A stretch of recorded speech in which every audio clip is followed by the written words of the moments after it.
हम लोग श्रीमद् भगवद गीता के 12वें अध्याय को आज शुरू करेंगे। पहले हम लोग उसके महात्म्य को पढ़ेंगे, उसके श्लोकों का उच्चारण करने का जो महात्म्य है, और उसके बाद हम लोग फिर प्रथम श्लोक को देखेंगे। भगवान शिव ने कहा, प्रिय पार्वती, मैं आपके समक्ष थोड़ा स्पेलिंग मिस्टेक हुई, श्रीमद् भगवद गीता के 12वें अध्याय की अद्भुत महिमा का वर्णन करूंगा। दक्षिण में कोल्हापुर के नाम से एक महत्वपूर्ण पवित्र स्थान है, जहां भगवान की दिव्य पत्नी महालक्ष्मी का मंदिर स्थित है। महालक्ष्मी सभी देवताओं द्वारा वहां नित्य पूजित हैं। वह स्थान सभी मनोकामनाओं की पूर्ति करने वाला है। रुद्र गया भी वहीं स्थित है। एक दिन एक युवा राजकुमार वहां पहुंचा। उसका देह स्वर्ण वर्ण का था। उसकी आंखें बहुत सुंदर थीं। उसके कंधे बहुत बलवान थे और उसकी छाती चौड़ी थी। उसकी बाहें लंबी और बलवान थीं। जब वे कोल्हापुर पहुंचे तो वे सबसे पहले मणिकांत तीर्थ नामक झील पर गए, जहां उन्होंने स्नान किया और अपने पूर्वजों का पूजन किया। और फिर वह महालक्ष्मी के मंदिर में गया, जहां उन्होंने प्रणाम किया और फिर प्रार्थना करना प्रारंभ कर दिया। हे देवी, आपका हृदय दया से पूर्ण है। आप तीनों लोकों में पूज्या हैं और सर्वभाग्य की दाता हैं, सृष्टि की माता हैं। हे सभी जीवों की आश्रय, हे सभी मनोकामना पूर्ण करने वाली, आपकी जय हो।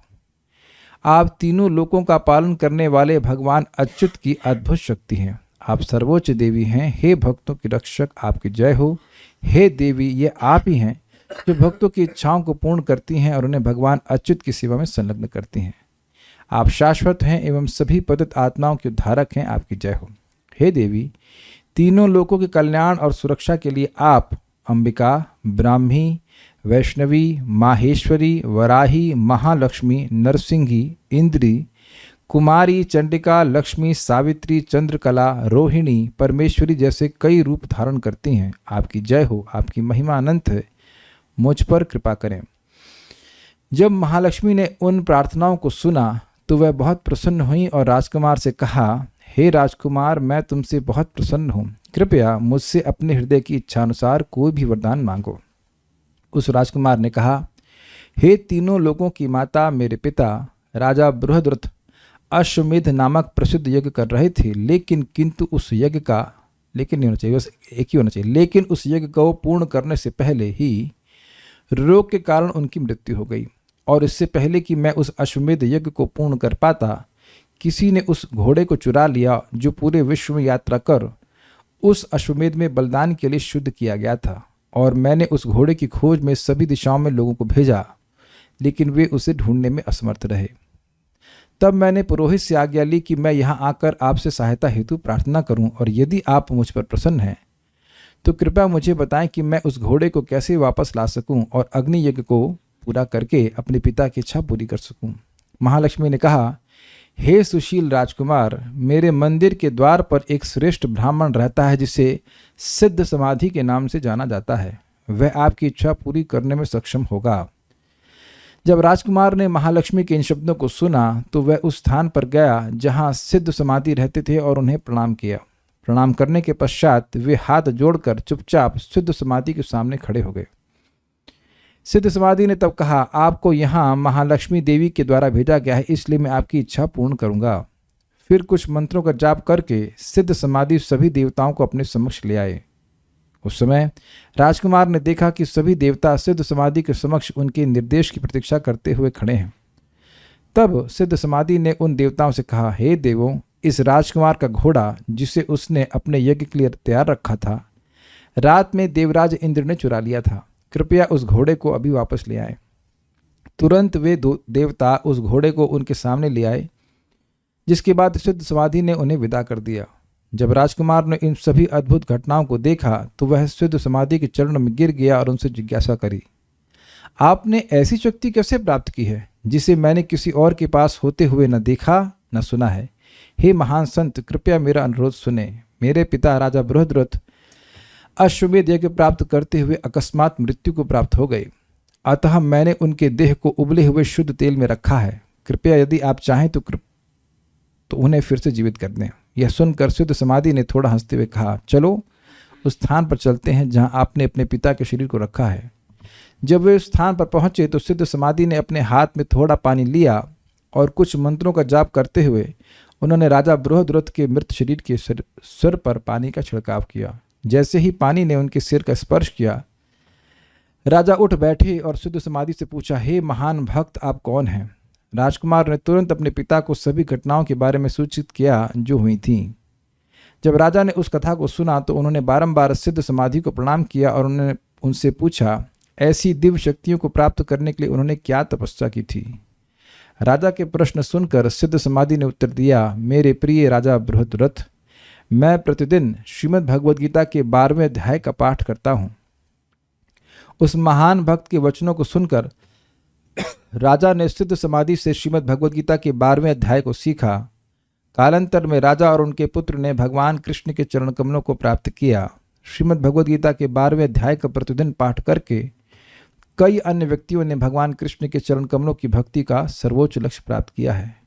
श्रीमद् भगवद गीता 12 अध्याय की जय। ये जरूर लगता है कि 20 श्लोक हैं और उनमें ऐसी शक्ति कैसे हो सकती है, लेकिन दुनिया में सब कुछ हमारे हिसाब से नहीं चलता और ये इस दुनिया की वस्तु है भी नहीं। तो चलिए देखिए, लिंक समझना होगा। भगवान ने 11वें अध्याय के अंत में क्या कहा था? मत कर्म कृन मत परमो मद भक्त संग वर्जितः निर्वैर सर्वभूतेषु यह स मामेति पांडव। मेरे लिए कर्म करने वाला, मत कर्म कृन मत परमो, मुझे ही अपने जीवन का परम लक्ष्य मानने वाला, मद भक्ता, मेरी भक्ति में लगा रहने वाला, संग वर्जिता, और दुसंग से दूर रहने वाला, निर्वैर सर्वभूतेषु, लेकिन सभी जीवों से किसी भी प्रकार का वैर न करने वाला व्यक्ति मेरे पास आता है, मेरा भक्त मेरे पास आता है।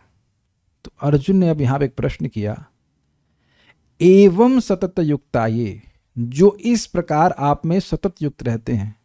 इस प्रकार मतलब जैसा आपने 11वें अध्याय के 55वें श्लोक में वर्णन किया।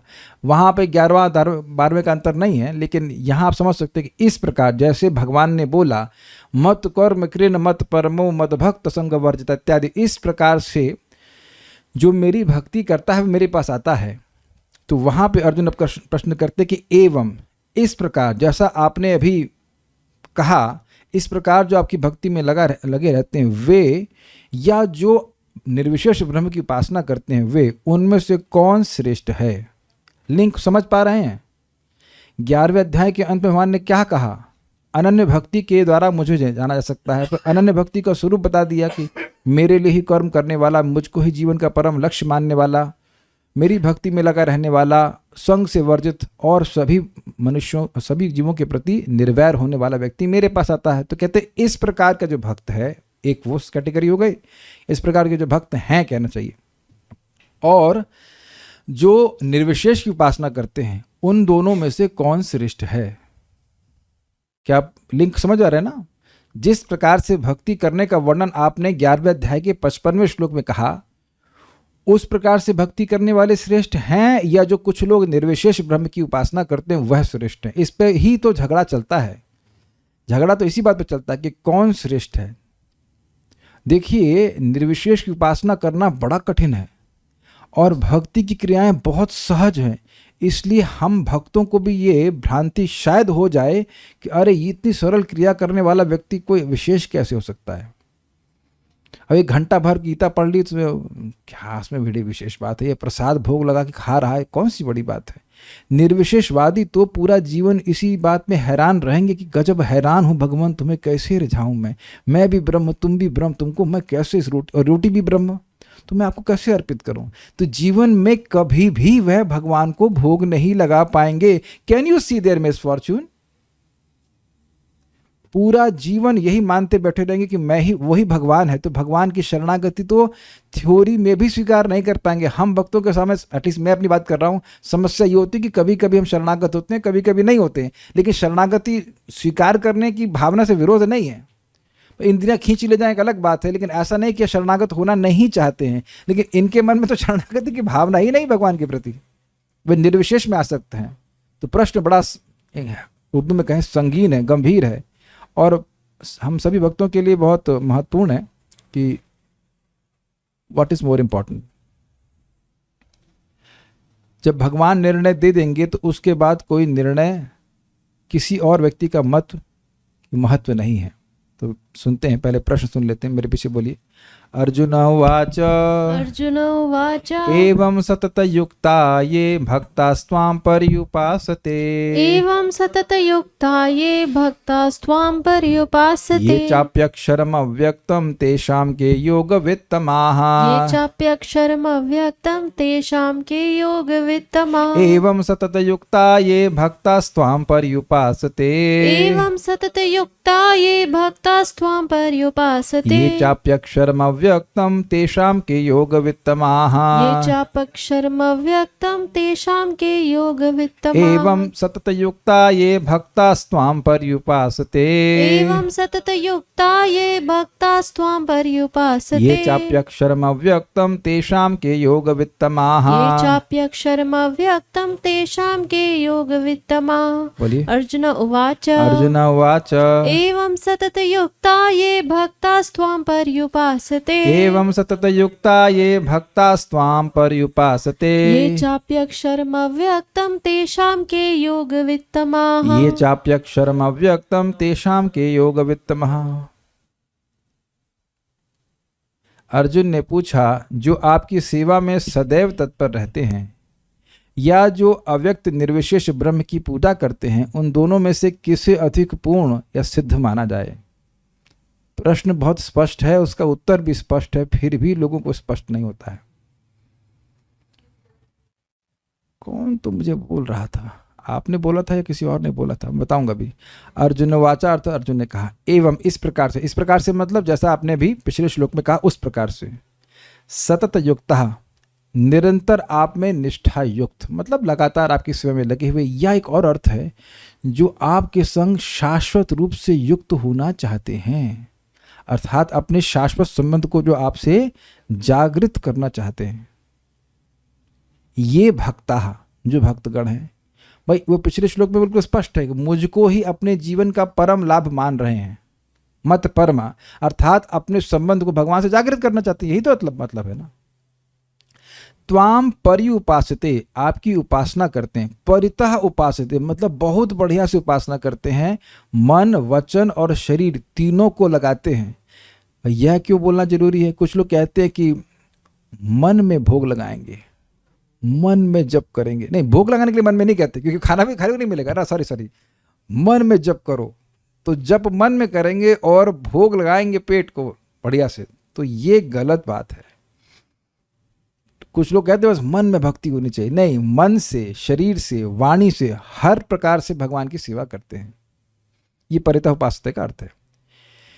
ये च अपि, और जो अव्यक्त अक्षरम निर्विशेष ब्रह्म की परिउपासते उपासना करते हैं, मतलब शरीर से, मन से, वाणी से लगे रहते हैं निर्विशेष की सेवा में। सेवा का मतलब whatever सेवा मीन्स ऑफ निर्विशेष, लेकिन जिसकी इंद्रिया नहीं उसकी सेवा क्या करेंगे, लेकिन मतलब whatever निर्विशेष जो भी करते हो, मतलब निर्विशेष की उपासना में लगे रहते हैं। तेषाम के योग वित्तमा, उन दोनों में कौन श्रेष्ठ योग वेता है? योग वित्त, वित्त मतलब जानने वाला। कौन श्रेष्ठ योग को जानने वाला है? कौन, बेसिकली सिंपल कहें, कौन दोनों में से श्रेष्ठ योगी है? Who is better United with Krishna? Arjun वाचा एवं सतत युक्ता ये, जो इस प्रकार से आप में, ये मतलब जो इस प्रकार सतत युक्त हैं। त्वाम भक्तः पर्युपासते, आपके भक्त जो आपकी बढ़िया से उपासना करते रहते हैं। और ये चा अपि अक्षरम अव्यक्तम, जो अव्यक्त अक्षर अर्थात निर्विशेष ब्रह्म की उपासना करते हैं। तेषाम के योग वित्तमा, दोनों में से कौन अधिक योग में निपुण हैं? गीता भूषण टीका। इस 12वें अध्याय में भगवान बताते हैं कि सभी साधनों में शुद्ध भक्ति सबसे प्रबल है और सबसे जल्दी भगवत प्राप्ति कराने वाली है। ये लाइन बहुत अच्छी है। क्यों? क्योंकि भक्तों को भी लगता है कि बहुत स्लो प्रोसेस है। एक व्यक्ति बोल दे कि नहीं लगता है किसको लग रहा है कि प्रगति बहुत जल्दी हो रही है? सभी को लग रहा है नाम रुचि नहीं मिल रही, ये वो। तो आप अगर अभी नहीं लग रहा है तो 20 साल बाद लगने लग जाएगा। It takes lot of time. लेकिन देखिए, जिस सिद्धि में लोगों को कई हजार जन्म लग जाते हैं, वो अगर एक जन्म में भी प्राप्त हो जाए तो जल्दी ही कहा जाएगा ना। वैसे यद्यपि आप के रेफरेंस फ्रेम में आपको भले ही लग रहा हो कि प्रगति बहुत धीरे है, लेकिन आपके परिवार वालों को बिल्कुल नहीं लग रहा। हमको यहाँ पे एक भक्त दिख रहे हैं, उनके पति कहते हैं भाई थोड़ी थोड़ी भक्ति करो, इतना तेज जाने की क्या जरूरत है। इसका मतलब है कि आपकी तेज, मतलब उन माता जी की तेजी उनके पति को दिख रही है। भले ही शायद उन माता जी से पूछा जाए तो कहना नहीं, हमारी तो कोई तेज प्रगति नहीं हो रही, कहाँ भक्ति करना है। ये भक्त का अनुभव होता है। लेकिन अन्य लोगों को ऐसा अनुभव होता है कि भाई यह तो भक्ति में ही लगे रहते हैं। ये भी एक विडंबना है।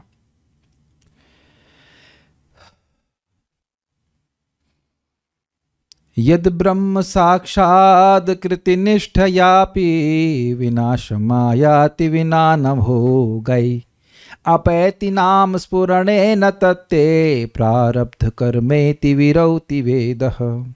निर्विशेष ब्रह्म पे तैल धारावत, इसका मतलब है कि जैसे तेल की धारा एक तार समझते हैं, जैसे एक तार की चाशनी समझोगे तो तेल को गिराते हैं तो ऐसे नहीं गिरता, एक तार में गिरता है। तो अगर कोई निर्विशेष ब्रह्म पे बिल्कुल एकदम एक तार तैल धारावत वह ध्यान कर रहा है, फिर भी उसको अपने प्रारब्ध कर्म भोगने पड़ते हैं। लेकिन किसी के मुख से अगर भगवान का नाम उच्चारण होता है तो कर्म, प्रारब्ध कर्म दूर चले जाते हैं, रिड्यूस हो जाते हैं या नष्ट हो जाते हैं, कह सकते हैं। ये सारे वेद कहते हैं हरे कृष्णा कृष्णा कृष्णा हरे हरे, हरे राम राम राम हरे हरे। तो अब बताइए ये क्या है। आज प्रभुपाद जी का प्रवचन मैं सुन रहा था, हमने आपको शेयर भी किया, सुनेगा। बड़े अंत में प्रभुपाद बड़ी इंटरेस्टिंग बात बोलते हैं। कहते हैं कर्माणि निर्दहति किंतु च भक्ति भाजाम। इंद्र से लेकर इंद्रगोप तक सभी लोग अपने कर्मों को भोग रहे हैं, लेकिन भगवान अपने भक्तों के कर्मों को प्रपात कहते हैं रिड्यूस करते हैं। Very nicely he says, reduce करते हैं। केवल अपने भक्तों के कर्मों को रिड्यूस कर देते हैं। तो मैं समझा रहे थे कि देखिए, कोई क्रिमिनल भी आकर के वृंदावन में आता है, एकदम एग्जैक्ट शब्द है, आप लोग सुन लेना। Even if a criminal comes to Vrindavan, कोई क्रिमिनल भी वृंदावन आता है तो भी उसको आध्यात्मिक लाभ प्राप्त होता है। This is astonishing.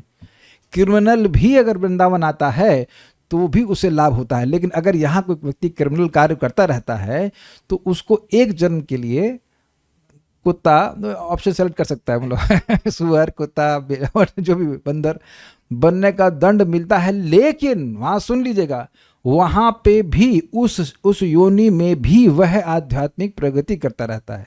अगर वो वही पापी बाहर मरता तो अब वो कहाँ किस योनि में गिरता और कब उसको मनुष्य शरीर प्राप्त होता तो बिल्कुल कोई हिसाब किताब नहीं है। जस्ट लॉस्ट, लाइक कोई व्यक्ति समुद्र में गिर जाए, वो कहाँ कब कुछ नहीं कह सकते। लेकिन वृंदावन में मात्र रह रहा है। भाई साहब सुन करके हम तो बड़े प्रसन्न हो गए। वृंदावन में मात्र रह रहा है तो अब वह अगर गलत कार्य भी कर रहा है तो भी उसको केवल एक जन्म, कुत्ते बिल्ली का जो भी जन्म मिलेगा, और उसके बाद फिर वह मुक्त हो जाएगा। तो अभी देखिए भगवान के कितने भगवान दयालु हैं, उनका धाम कितना दयालु है। हमको तो बड़ा उत्साह मिला। हमने क्रिमिनल तो नहीं है, कोई चार्जशीट तो नहीं बनी है क्रिमिनल तो नहीं है, फिर भी दोष तो है ही, लेकिन क्रिमिनल तो नहीं है ना। हमको बड़ा अच्छा लगा था। तो खैर हम बात कर रहे थे कि धाम का प्रभाव, भक्ति का प्रभाव, नाम का प्रभाव कितना अद्भुत है।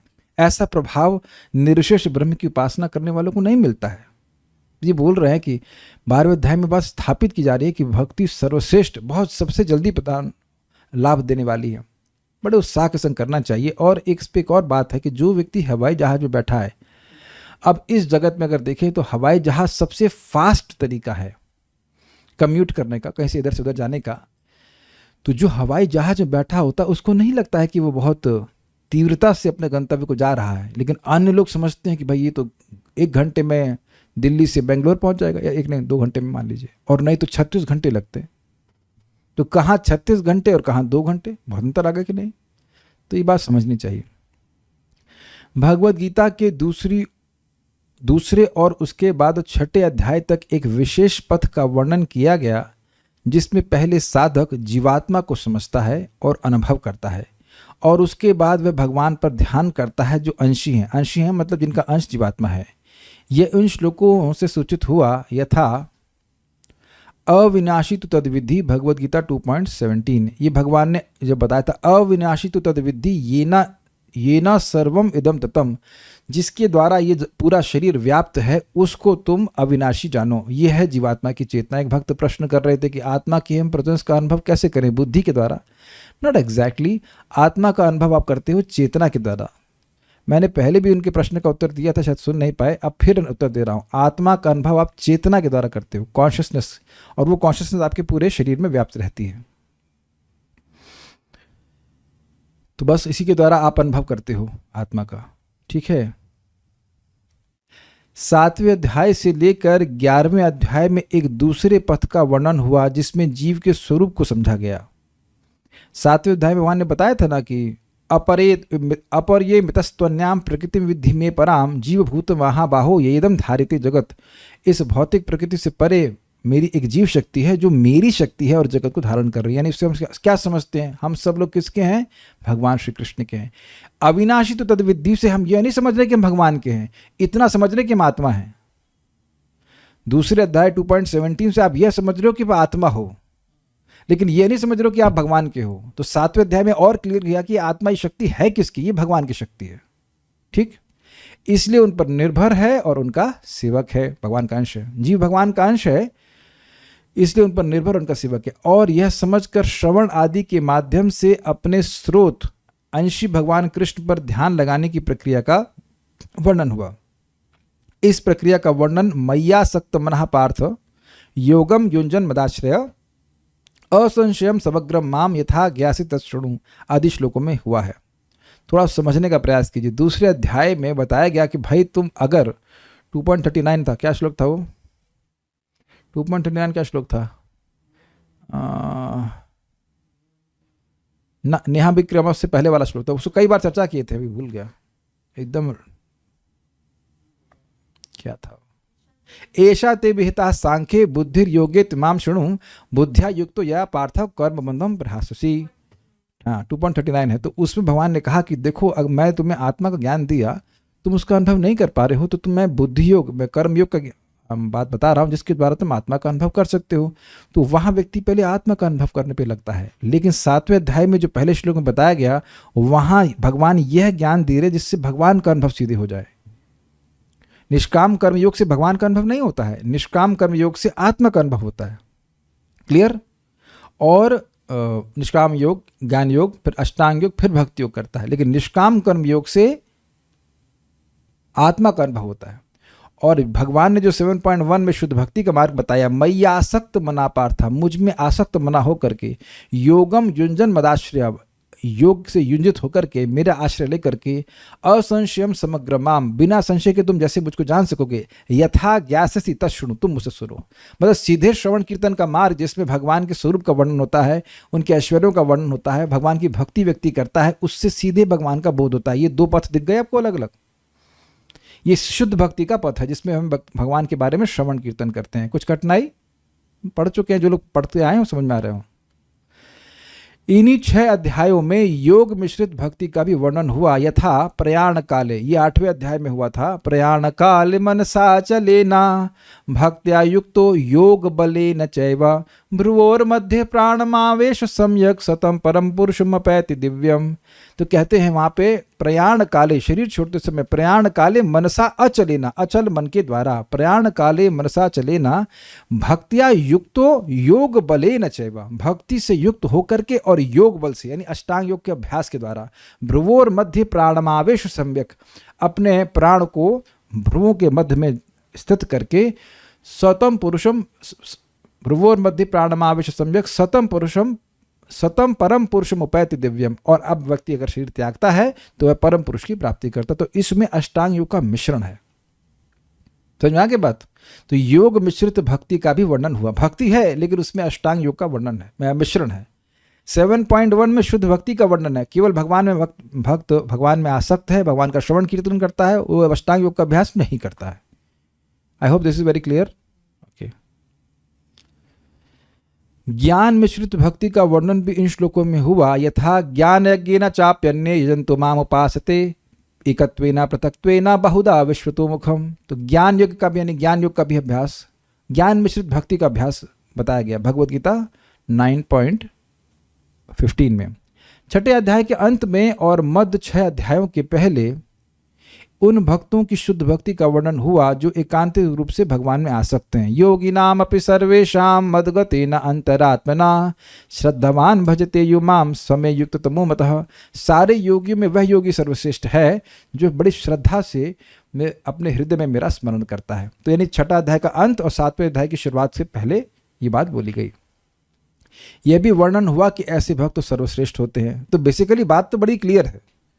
अर्जुन अब एक प्रश्न पूछते हैं, कुछ लोग ऐसे हैं जो आप परमात्मा को प्राप्त करने की इच्छा रखते हैं, वे नित्य ही इस प्रकार आपसे युक्त रहते हैं और जिनका वर्णन इन श्लोकों के द्वारा होता है, यथा मयि आसक्त मना पार्थ, अर्थात जो शुद्ध भक्ति के द्वारा आपके चरणों की प्राप्ति करना चाहते हैं। वे आप श्याम सुंदर कृष्ण की पूजा तन मन व इंद्रियों से करते हैं। समझ में आया? यह है पर्युपासते का अर्थ। बेसिकली वाणी से, शरीर से और मन से करते हैं। यहाँ एक नोट दिया गया, यहाँ परमात्मा का अर्थ केवल मात्र परमात्मा नहीं है जिसकी सेवा ना हो, जिसमें सेवा ना हो। यह परम भगवान को इंगित करने के लिए प्रयोग हुआ है जो जीव से विलक्षण है। मतलब क्या है, कुछ लोग जो परमात्मावादी होते हैं वह इस प्रकार से भगवान की भक्ति नहीं करते हैं। वे परमात्मा का ध्यान करते हैं और हृदय में परमात्मा को देख जरूर लेते हैं, लेकिन उनके प्रति उनकी सेवा की वृत्ति नहीं होती है। उनका उद्देश्य होता है कि परमात्मा में हम लीन हो जाएं। तो यहाँ केवल परमात्मा को प्राप्त करने का अर्थ यही है कि बस भगवान की भक्ति प्राप्त करके भगवान के चरण कमलों की प्राप्ति करना चाहते हैं। शुद्ध भक्ति की बात हो रही है। कुछ अन्य भी हैं जो परमात्मा को प्राप्त करना चाहते हैं, परंतु वे पहले जीव के अक्षर स्वरूप की उपासना करते हैं जो भौतिक इंद्रियों के परे होता है, और जीव के उस अक्षर स्वरूप का अनुभव प्राप्त करने के लिए धारणा, ध्यान और समाधि आदि का अभ्यास करते हैं। पूरा पढ़ूंगा फिर समझाऊंगा। इन दोनों प्रकार के लोगों में वे कौन हैं जो अपने साधन से अधिक शीघ्र अपने साधु को प्राप्त हो जाते हैं? कहने का मतलब है कुछ लोग भक्ति के सीधे पद को स्वीकार करते हैं भगवान के चरण कमलों की प्राप्ति करने के लिए। कुछ लोग पहले जीव का अनुभव करने के लिए साधना करते हैं, मतलब बेसिकली ब्रह्म का अनुभव करने के लिए साधना करते हैं, और उसके बाद भगवान की प्राप्ति करने का प्रयास करते हैं।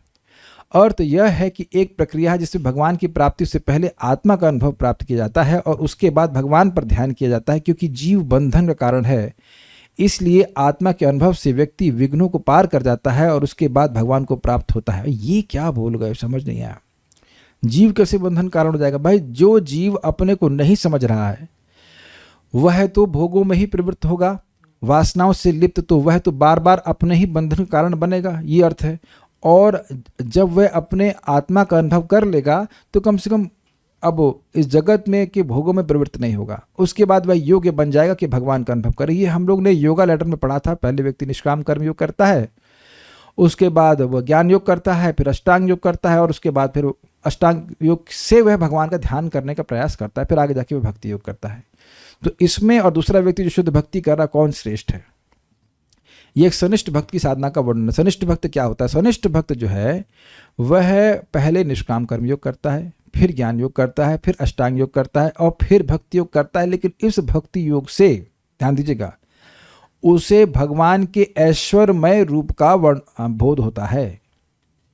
भगवान के संग जो 4 प्रकार के संबंध हैं उसमें वह स्थित नहीं हो सकता। ऐसा बलदेव विद्याभूषण पास समझाए हैं। ये कई बार बता चुका हूं, फिर रिपीट कर रहा हूं। सनिष्ठ भक्त पहले वर्णाश्रम के नियमों का पालन करता है, भक्ति करता है, लेकिन मुख्य रूप से वह वर्णाश्रम के नियमों का पालन करता है और उनके फलों को वह मतलब कामनाओं से युक्त होकर के स्वीकार नहीं करता है। वो फलों को वह भगवान को अर्पित करता हो चलता है। तो इससे उसे आत्मबोध मिलता है और उसके बाद वह ज्ञान योग, जब उसका हृदय शुद्ध हो जाता है तो वह ज्ञान योग करता है और उसके बाद वह अष्टांग योग करता है और फिर वह भक्ति योग में आ पाता है। लेकिन जो जिस भक्ति योग में वह आता है वह भक्ति योग उसको भगवान के ऐश्वर्यशाली रूप का ही दर्शन कराता है, भगवान के द्विभुज श्याम सुंदर रूप का दर्शन नहीं करा सकता है। ये बात बोल रहे हैं। तो कुछ लोग ऐसे होते हैं और कुछ लोग शुद्ध भक्ति का पालन करके भगवान से सतत युक्त होना चाहते हैं 4 प्रकार के रसों में, तो वह शुद्ध भक्ति का आचरण करते हैं, तो वह भगवान के द्विभुज श्याम सुंदर रूप की प्राप्ति करते हैं। तो उन दोनों में से कौन श्रेष्ठ है, ये पूछ रहे हैं।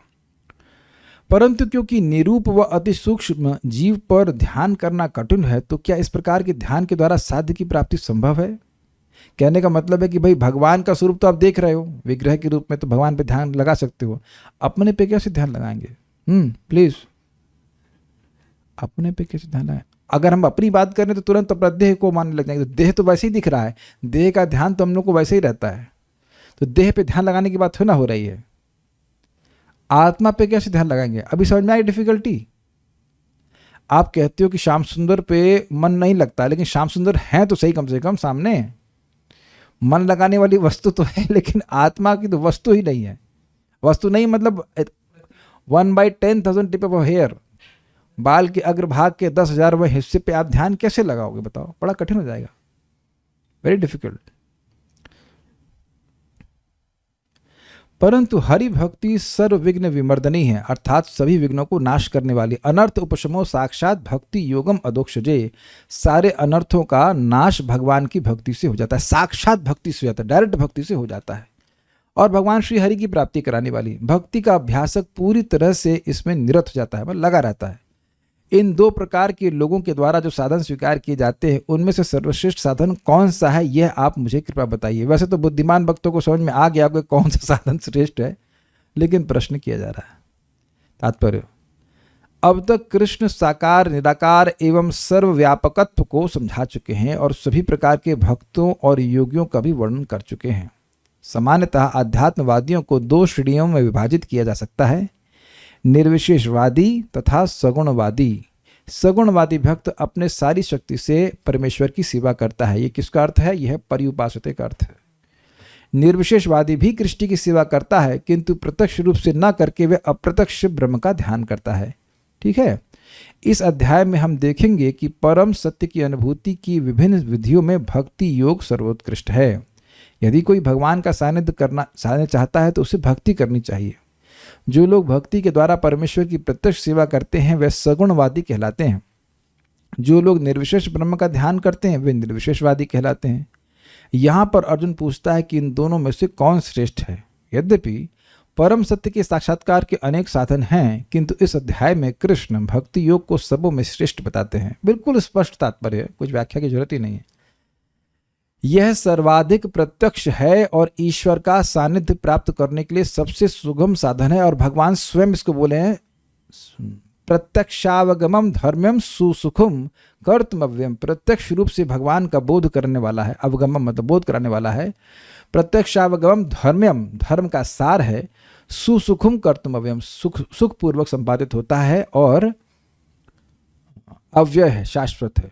ये भगवान बोल रहे हैं तो फिर क्या डाउट रहेगा। भगवद गीता के 2वें अध्याय में भगवान ने बताया है कि जीव भौतिक शरीर नहीं है, वह आध्यात्मिक स्फुलिंग है और परम सत्य पूर्ण है। 7वें अध्याय में उन्होंने जीव को परम पूर्ण का अंश बताते हुए पूर्ण पर ही ध्यान लगाने की सलाह दी है।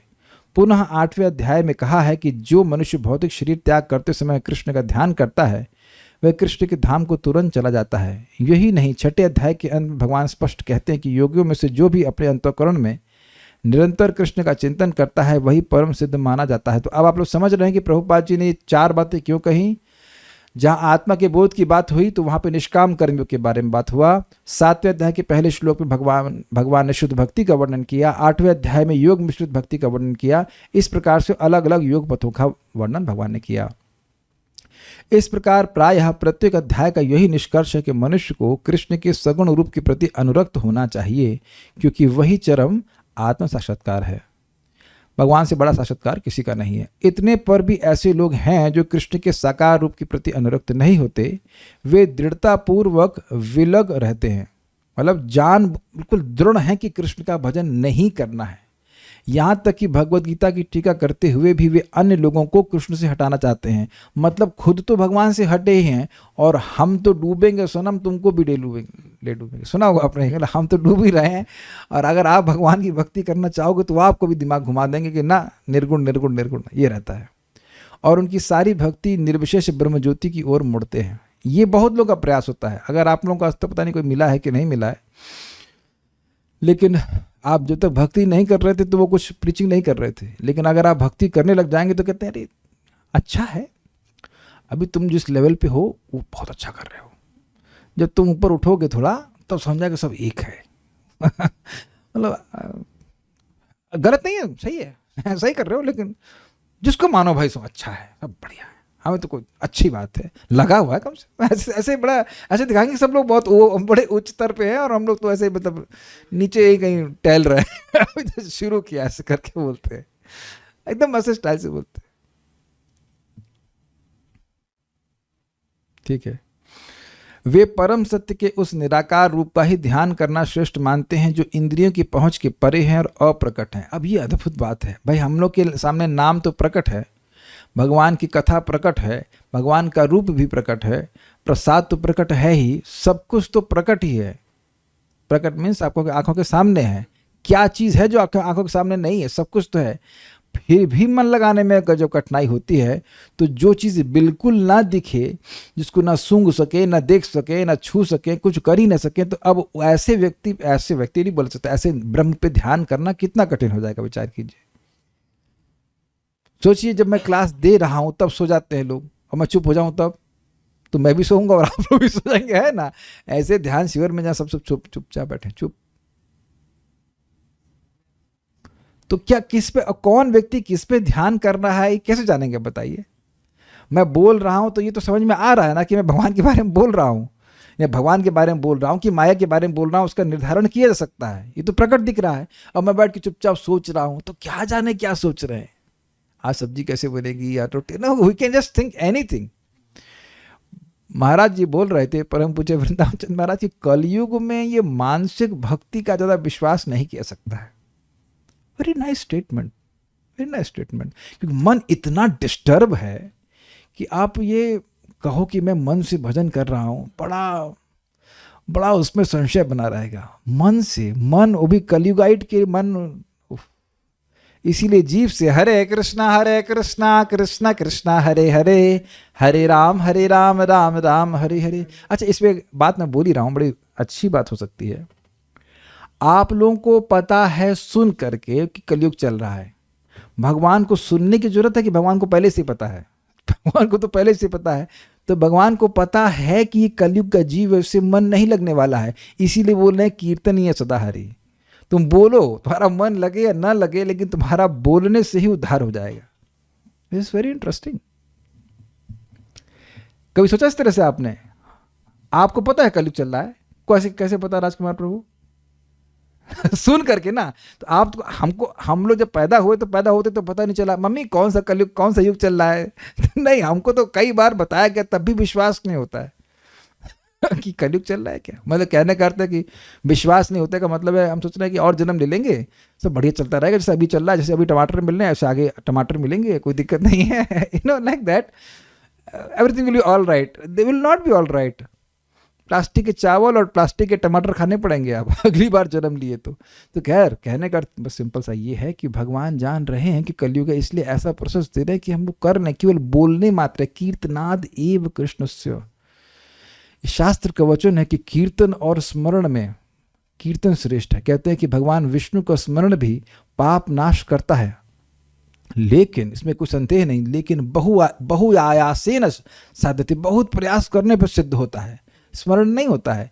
लेकिन केवल ओष्ठ स्पंदन मात्रेना, केवल होठों के हिलाने से, इसलिए सारे पाप नाश करता, इसलिए कीर्तन श्रेष्ठ है। हरे कृष्णा कृष्णा कृष्णा हरे हरे, हरे राम राम राम हरे हरे। हमको भी डाउट होने लगता है, आज तो मन ही नहीं लग रहा है भाई, आज तो। आप लोग संग ऐसा होता है? मेरे संग ही होता है, किसी किसी दिन तो बिल्कुल नहीं मन करता, बिल्कुल लगता है कि कहाँ फंस गए यार, जब करने में क्या ऐसा बिल्कुल मन, कभी तो ऐसा लगता है उसने ना यलगार, नहीं सुनेंगे तुम्हारी बात, नहीं लगेंगे हम मन में। लेकिन क्या करें, कीर्तन करने से लाभ होता है। तो हम खाली बोल रहे थे इस बात पे कि भाई सब कुछ प्रकट है, नाम प्रकट है, सब तब तो इतना भारी लग जाता है, और सब कुछ अप्रकट होता तब कितना मुश्किल होता। इस तरह सचमुच में आध्यात्मवादियों की दो श्रेणियां हैं। अब अर्जुन यह निश्चित कर लेना चाहता है कि कौन सी विधि सुगम है और उन दोनों में से कौन सर्वाधिक पूर्ण है। देखिए, दो इंटरेस्टिंग बातें हैं, दो क्राइटेरिया हैं, एक कि सुगम होना चाहिए और दूसरा पूर्ण होना चाहिए। कभी कभी व्यक्ति दुर्गम पथ को स्वीकार कर लेता है अगर वह अधिक लाभप्रद हो। Do you agree? लेकिन यहां दो एडवांटेज हैं भक्ति की, एक तो करना आसान है और लाभ बहुत ज़्यादा है। और निर्विशेषवादी में करना बहुत कठिन है और लाभ बहुत कम है। ये कम है, इधर और समझ लीजिए कम है तो क्यों? देखिए आत्मा, बहुत ध्यान से सुनिएगा इस बात को, आत्मा है न्यून, मतलब न्यून नहीं कहना चाहिए, अणु है। तो आत्मा का अनुभव एक निर्विशेषवादी को होता है, उसके द्वारा उसे असीमित सुख नहीं मिल सकता, क्योंकि आत्मा अपने आप में अणु है। और दूसरी बात समझ लीजिए, हम लोग आत्मा हैं और आत्मा की भूख कितनी है? सुख की असीमित है। हम लोग अणु, लेकिन भूख है हमारी असीमित। इट्स वेरी अमेजिंग, असीमित सुख की। तो वह असीमित सुख केवल भगवान के अनुभव में ही प्राप्त होगा, और वह भगवान का अनुभव केवल भक्ति के द्वारा ही प्राप्त होता है। सारे फंडे क्लियर हो रहे हैं कि नहीं? एकदम एकदम क्लियर होना चाहिए। इसलिए करने की दृष्टि से भी बहुत श्रेष्ठ है, और जो उसका फल मिलेगा वह भी बहुत श्रेष्ठ है। तो किसी भी तरह से भक्ति से तुलना की ही नहीं जा सकती है इस निर्विशेष के पथ की। दूसरे शब्दों में वह अपनी, अच्छा रिपीट करूं, ठीक है, देखिए दो पथ हैं आपके पास आध्यात्मिकता में प्रगति करने के लिए। दो क्राइटेरिया है, भक्ति का पथ है और निर्विशेषवादी का पथ है। तो क्राइटेरिया क्या है कि भाई हम वो पथ चुनेंगे जो कि करने में इजी हो, पहली तो चीज़ ये, और लाभ बहुत ज़्यादा दे। तो ये आपस में इंटरचेंजेबल नहीं है कि निर्विशेष का पद आसान है और भक्ति का पथ टफ है, ऐसा नहीं है। भक्ति का पथ सुगम भी है और पूर्ण भी है, क्योंकि वहाँ पे कोई अपूर्णता नहीं है। जो निर्विशेषवादी, उसने ब्रह्म का अनुभव कर लिया, चलो, लेकिन उस ब्रह्म के अनुभव के बाद भी कौन सा अनुभव रह जाता है? परमात्मा का। उसके बाद कौन सा अनुभव रह जाता है? भगवान का। क्लियर? लेकिन भक्ति के द्वारा सीधे व्यक्ति भगवान का अनुभव करता है। जैसे कोई व्यक्ति सूर्य के ग्रह में चला जाएगा तो सूर्य के देवता को भी देखेगा, सूर्य के गोले को भी देखेगा, और सूर्य की रोशनी तो देखेगा ही। लेकिन जो सूर्य की रोशनी को देख रहा है वह सूर्य को देखेगा कोई जरूरी नहीं है, और सूर्यदेव को देख रहा है वो तो बिल्कुल जरूरी नहीं है। आई होप दिस वेरी क्लियर। तो भक्ति का प्रोसेस करने में भी आसान है और सबसे अधिक लाभ देने वाला है। अब सबसे अधिक लाभ क्या है? असीमित सुख। वह असीमित सुख भगवान के अनुभव के द्वारा ही प्राप्त होता है। जीव को अपने अनुभव हो कि मैं कौन हूँ, मतलब मैं इस देह से पृथक एक आत्मा हूँ, उसका अनुभव जो है वह लिमिटेड ही होगा, क्योंकि जीव स्वरूपतः अणु है। लेकिन जीव की जो सुख की अनुभूति की क्षमता है वह है अनलिमिटेड, और वह उसे तभी मिलेगा जो भगवान की भक्ति करे, भगवान का अनुभव प्राप्त। ये सारे विज्ञान है। इसलिए कभी निर्विशेषवाद की ओर झुकना ही नहीं चाहिए। आप लोग झुकेंगे भी नहीं, लेकिन एक बात यहाँ पे बोली जा रही है। दूसरे शब्दों में, वह अपनी स्थिति स्पष्ट कर लेना चाहता है, क्योंकि वह कृष्ण के सगुण रूप के प्रति अनुरक्त है। ऐसा नहीं कि वो निराकार के प्रति आसक्त हैं, लेकिन अपनी स्थिति को पुष्ट करना चाहते हैं। ये बड़ी इंटरेस्टिंग बात है। अभी आप लोगों ने नहीं सोचा इस तरह से कि जब भगवान 6 अध्याय में बोल चुके हैं कि सारे योगियों में वह योगी सर्वश्रेष्ठ है जो श्रद्धा से मुझे स्मरण करता है, तो या फिर वही प्रश्न क्यों कर रहे हैं? तो देखिए, साधुओं का, भक्तों का ये स्वभाव होता है कि दृढ़ता के लिए बार बार वही प्रश्न पूछते हैं। कभी कभी डांट भी खा जाते हैं, लेकिन फिर भी वही प्रश्न करते हैं। आप लोग संग ऐसे हुआ होगा कभी? प्रश्न मतलब क्योंकि पथ ही इस प्रकार का है ना कि भाई संशय आ ही सकता है, और ना संशय हो, केवल अपनी श्रद्धा को पुष्ट करने के लिए बार बार उस बात को सुनते हैं विभिन्न प्रकार के साधुओं के मुख से। देखिए, ये देखा गया है, आप कोई भी बात सुन रहे हैं तो एक आध दो रिव्यू से नहीं, मान लो 10 लोगों का रिव्यू सुनते हैं किसी बात में, तो आपकी श्रद्धा पुष्ट हो जाती है, हाँ भाई हम सही पथ पे हैं। देखिए, बात बहुत सिंपल है और बहुत गंभीर है। हरे कृष्ण मंत्र करके हम भगवान के पास चले जाएंगे, लेकिन जीवन भर करते रहने के लिए एक चीज़ जो है वो बहुत जरूरी है, और वो क्या है? वेरी गुड, श्रद्धा। और श्रद्धा का विरोधी क्या है? संशय। संशयात्मा विनश्यति, हम सुन चुके हैं। तो ये माया कार्य क्या करती है? माया का एकमात्र कार्य है संशय का निर्माण करना। क्या आप लोग इस बात को समझते हैं? अनुभव भी करते होंगे, अरे भगवान यार कुछ हो रहा है, इतने साल हो गए, कुछ हुआ हो रहा है, कुछ हो रहा है क्या? नहीं तो आप बताइए क्यों गायब हो रहे हैं? मेरा ये प्रश्न मतलब बना ही रहता है कि हमारे ग्रुप में 650 लोग हैं, और सब लोग, ऑलमोस्ट सब लोग ये प्रार्थना रिक्वेस्ट करते हैं कि हम भी आपके जिम में आना चाहते हैं, जब में आना चाहते हैं। तो तुम आना चाहने के लिए तुम क्या कहते हैं, तुम या आप जो भी कह लीजिए, आपने रिक्वेस्ट किया, तो आ क्यों नहीं रहे हैं?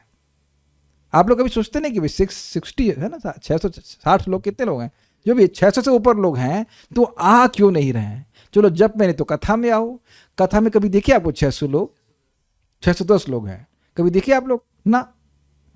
तो कारण क्या है? अभी भी संशय है कि लगता है कि मटेरियल एनर्जी और अच्छी है अभी। मान लीजिए एक थॉट एक्सपेरिमेंट कह रहा हूं कि एक आप कहीं खड़े हैं, कोई गुंडा चक्कू लेकर के मारने के लिए दौड़ रहा है और सामने ही पुलिस स्टेशन है, तो किधर भागेंगे? गुंडे की तरफ। उसको आलिंगन करेंगे, आओ मेरे प्रिय मित्र। बताइए कहां भागेंगे? उस समय कोई सेकंड थॉट होगा? भागेगा पुलिस की तरफ, है कि नहीं? तो वैष्णव का संग पुलिस की तरह है ना। बाकी हम कहे कितने माया में हो, लेकिन एटलीस्ट भक्तों के संग में तो हम कम से कम ठीक से बर्ताव करते हैं ना। तो भक्तों के संग छोड़ करके सो रहा है, ये कर रहा है, वो कर रहा है, तो माया का ही तो आलिंगन कर रहा है। वो तो माया उसको दोबारा जन्म देने वाली है, और भक्त उसको प्रयास कर रहे हैं कि दोबारा जन्म नहीं हो। तो अब श्रद्धा की कमजोरी और संशय की बहुत बड़े होने के कारण व्यक्ति इस प्रकार से भक्ति में शिथिल हो जाता है, शिथिल हो जाता है। अगर वो कर भी रहा होता है तो ढीला पड़ जाता है। मैंने ना ये एक्सपेरिमेंट किए हैं। कुछ लोग, मैं नाम नहीं रख रहा हूँ, क्लास में आना बंद कर दिए। और मेरी क्लास में आना बंद कर दिए इसका मतलब ये नहीं कि किसी और क्लास में जा रहे हैं, वो कोई भी क्लास में जाना बंद कर दिए। बाद में वह जप भी बंद कर दिए।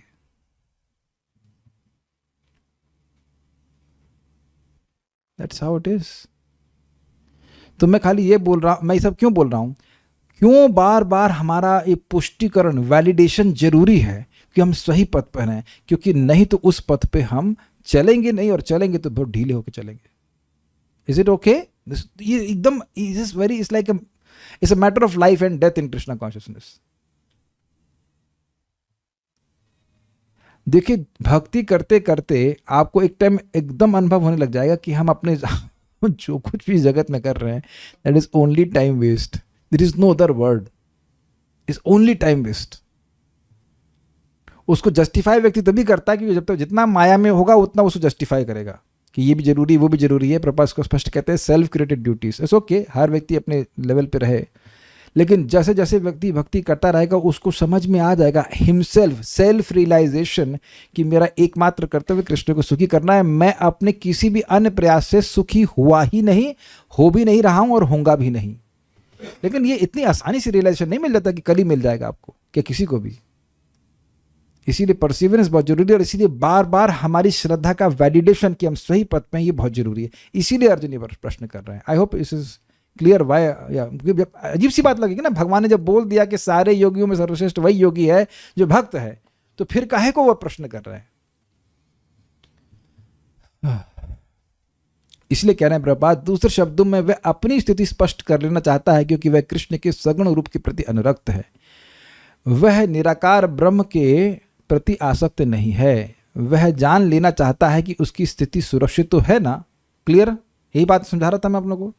निराकार स्वरूप चाहे इस लोक में हो, चाहे भगवान के परम लोक पे हो, ध्यान के लिए समस्या बना रहता है। वास्तव में कोई भी परम सत्य के निराकार रूप का ठीक से चिंतन नहीं कर सकता, क्योंकि चिंतन हम नाम और रूप का करते हैं, जिसका नाम ही नहीं, जिसका रूप ही नहीं, तो कैसे चिंतन करेंगे आप?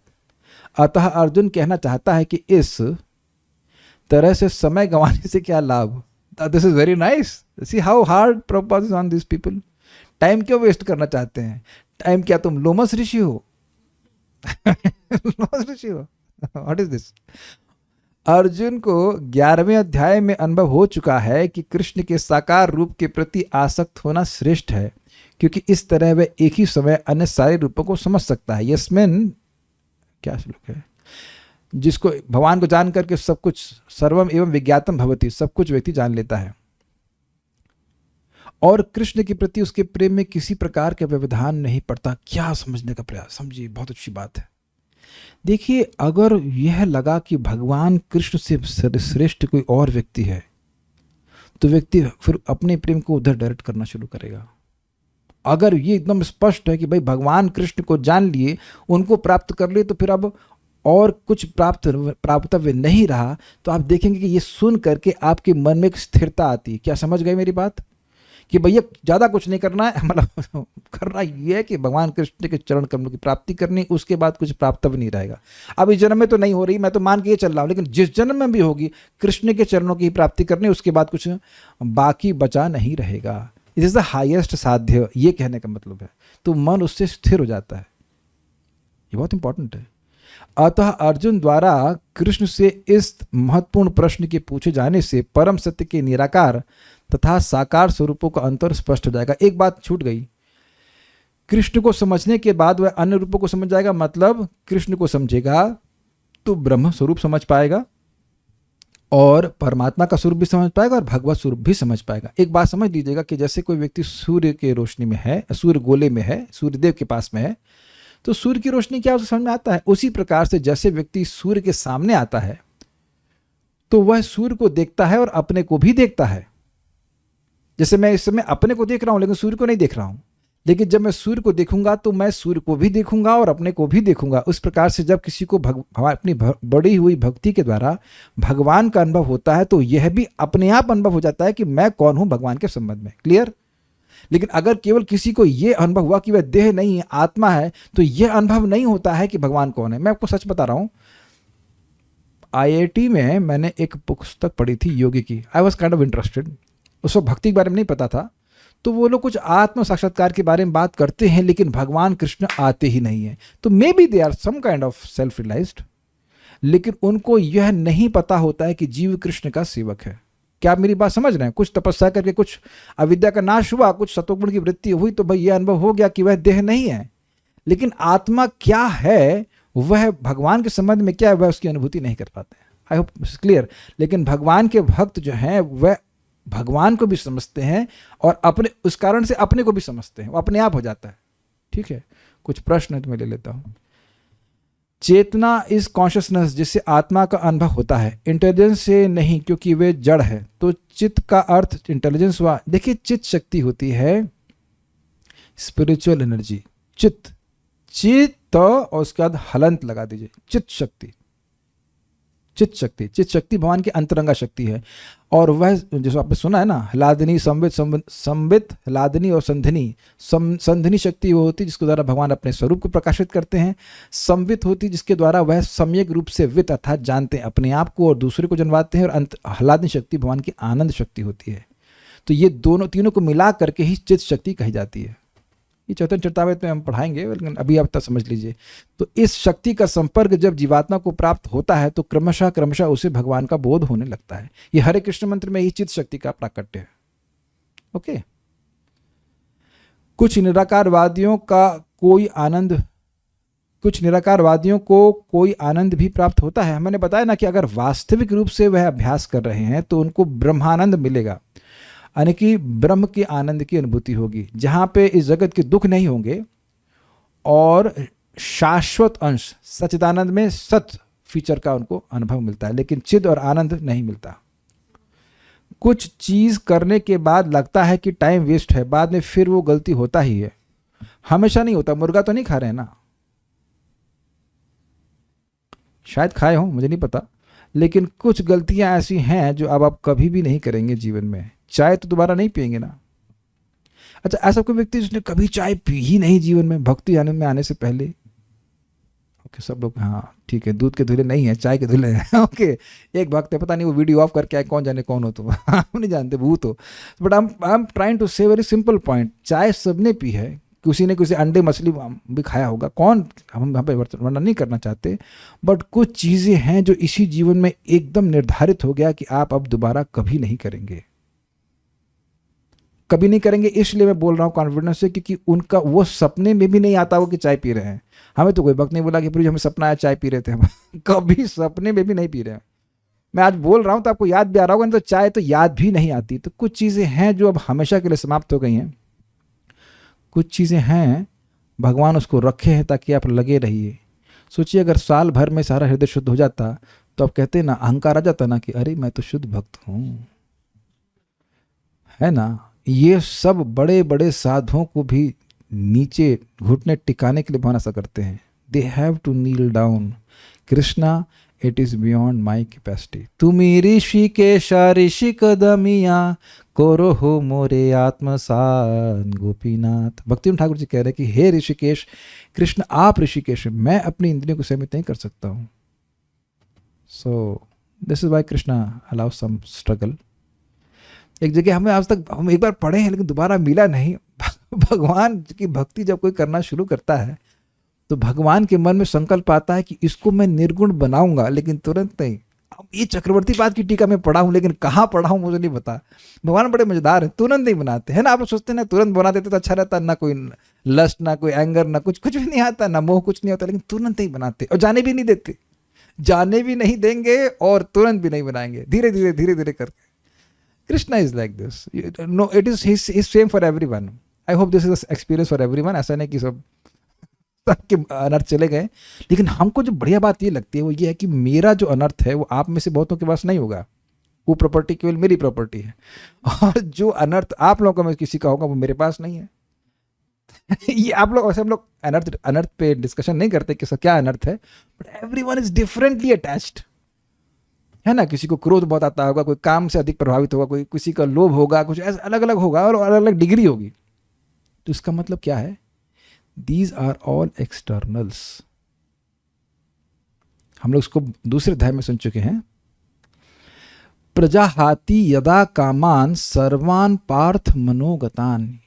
जब व्यक्ति अपनी सारी मनोगत इच्छाओं को त्याग देता है, आत्मन्यात्मनः तुष्टः स्थितप्रज्ञः उच्यते, और वह आत्मा में ही, भगवान में ही संतुष्ट रहता है, तो ऐसे व्यक्ति को स्थितप्रज्ञ कहते हैं। तो वहां पे समझाया गया था क्योंकि भौतिक इच्छाएं मनोगत हैं, स्वरूपगत नहीं है, इसलिए इनको त्यागा जा सकता है। जैसे कि चाय की इच्छा मन की चाह है तो ये चेंज हो जाती है।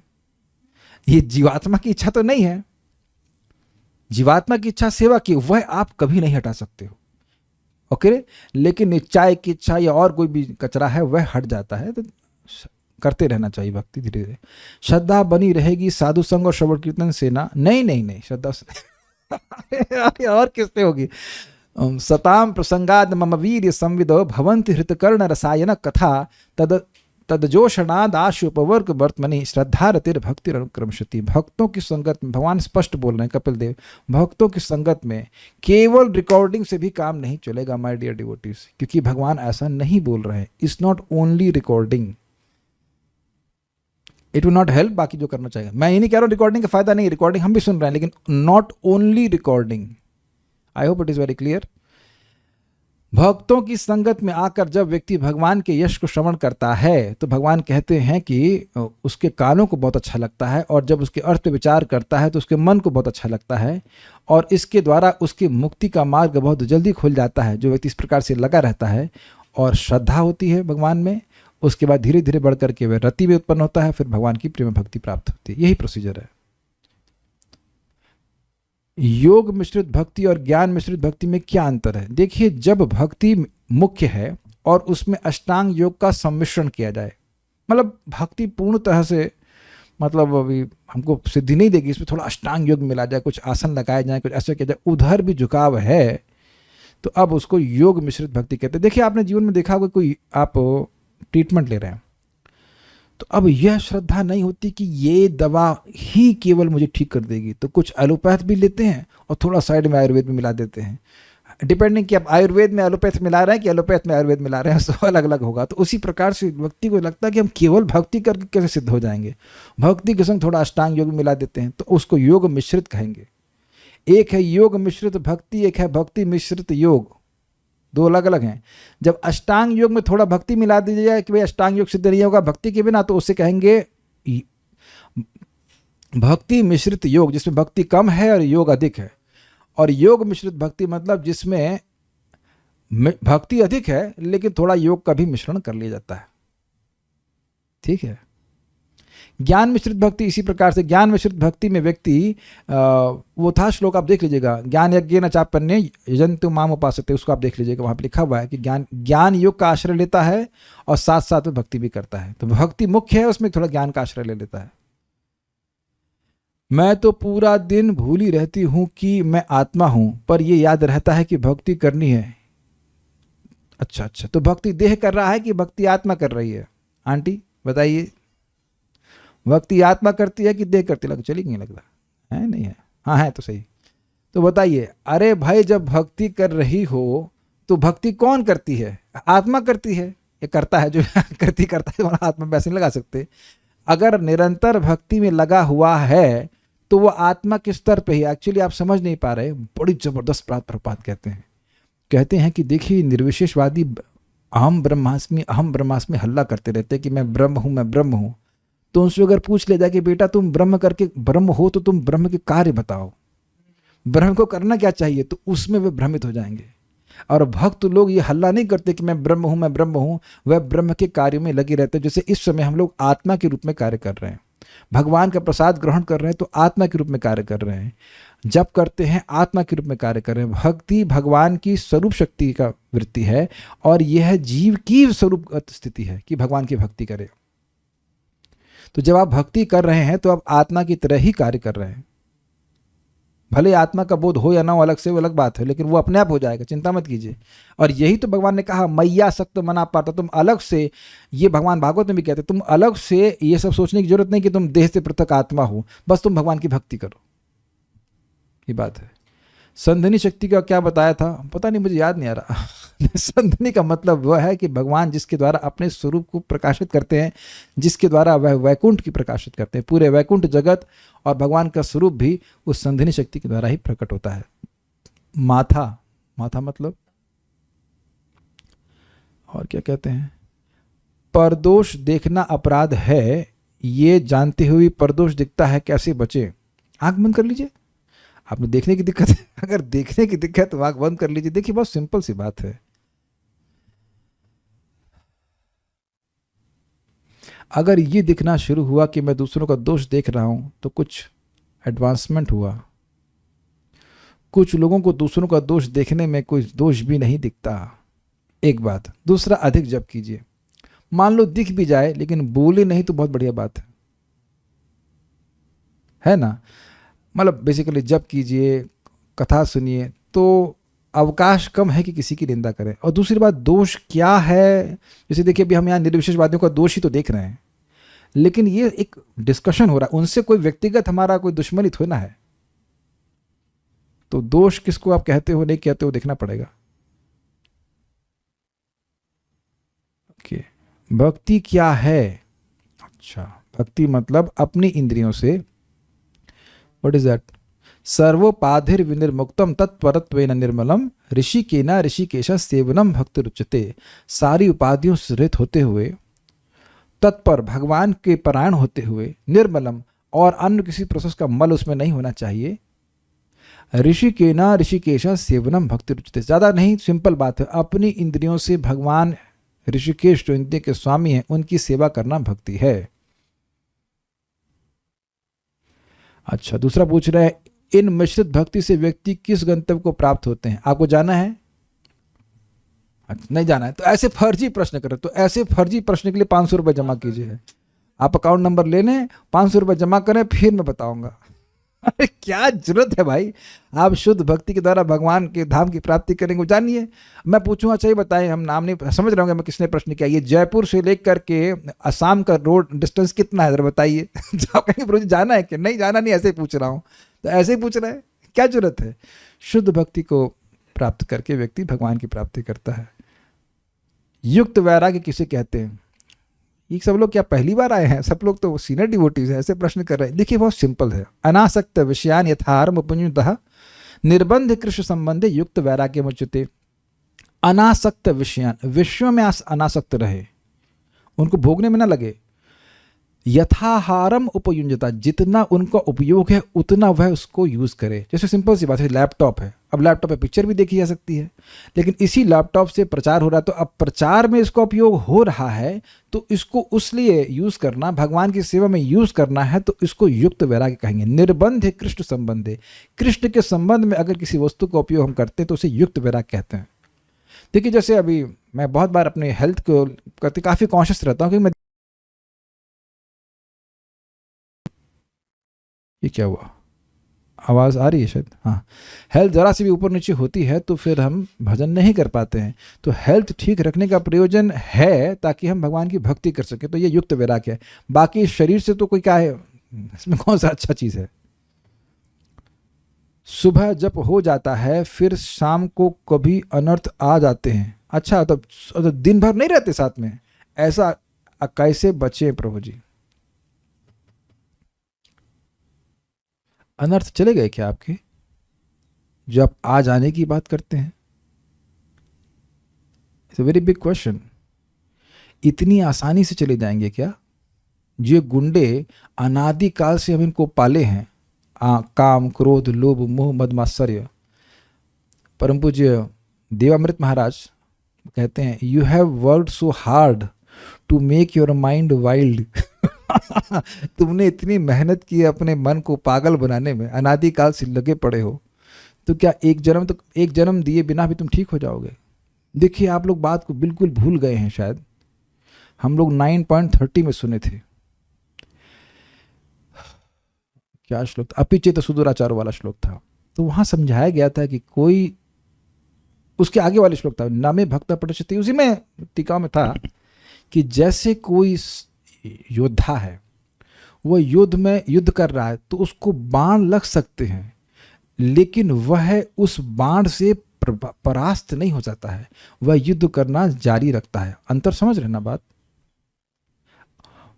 कोई योद्धा, कोई सेना तब हारी हुई मानी जाती है जब वह युद्ध करना छोड़ दे। कुछ समझ में रहे? बहुत सिंपल सी बात है। हम माया से हारे हुए तब माने जाएंगे जब हम माया की बात मान जाएं। हमें क्या करना है, समझ आया? दो लोग झगड़ा कर रहे थे कि तलवार श्रेष्ठ कि कैंची श्रेष्ठ। तो जो तलवार श्रेष्ठ बोल रहा था, उसने कैंची श्रेष्ठ बोलने वाले को नदी में फेंक दिया, तो मरते मरते भी वो ऐसे कर रहा है, कैंची श्रेष्ठ, कैंची श्रेष्ठ, कैंची श्रेष्ठ। समझ में आपको? ऐसे चाहे कुछ भी हो, चाहे अनर्थ कितना भी परेशान करें, हम भक्ति नहीं छोड़ेंगे। और एक समझने का प्रयास कि ये सारे अनर्थ जानते हैं कि अगर ये हरे कृष्ण बोल रहा है, गीता सुन रहा है, प्रसाद खा रहा है, तो हमें अंततोगत्वा इस हृदय को छोड़ना ही पड़ेगा। आपको ऐसा अनुभव नहीं है, लेकिन जो गुंडे टाइप के किरादार होते हैं वो निकलते नहीं हैं, बहुत मुश्किल से निकलते हैं। तो इनको हमने बहुत समय से स्थान दे रखा है। लेकिन हमारा लाभ क्या है, सुनिए आप लोग। प्रभुपाद के लेक्चर सुनिए, जब भी मैं सुन रहा तो मैंने भेजा, अच्छा बताते हैं। कहते हैं, भाई जिस भक्त ने भगवान के बारे में सुनने की रुचि जागृत कर ली है, उसके हृदय की सारी सफाई भगवान करते हैं। आपको कुछ नहीं करना है, आपको कुछ भी नहीं करना है, बस आपको केवल सुनते जाना, सुनते जाओ, सुनते जाओ, सुनते जाओ, और आप देखेंगे कि हृदय का डर्ट साफ हुआ। ये क्लियर समझ लीजिए कि डर्ट भी क्या है। देखिए, हृदय की गंदगी है भगवान वह कार्य करने की इच्छा या प्रवृत्ति जिससे भगवान अप्रसन्न हो। ये क्लियर समझ में आ गया? और कोई हृदय गंदगी नहीं है। हृदय की एकमात्र गंदगी है कि वह वृत्ति या प्रवृत्ति में लगना जो भगवान को पसंद नहीं। यही तो परेशान कर रहा है, यही तो आप बोल रहे हो अनर्थ। तो भक्ति करते रहें, जप करते रहें और कथा सुनते रहें। 3 चीजों को बार बार बल दिया जा रहा है। कथा सुनते रहिए, जप करते रहिए और प्रसाद ग्रहण करते रहिए। धीरे धीरे भगवान अंदर से स्वयं ही सारी गंदगी को साफ कर देंगे। ठीक है? So I hope things were clear. तो will stop now. Shrimad Bhagavad Gita की जय, श्रील प्रभुपाद की जय, निताई गौर प्रेमानंदे।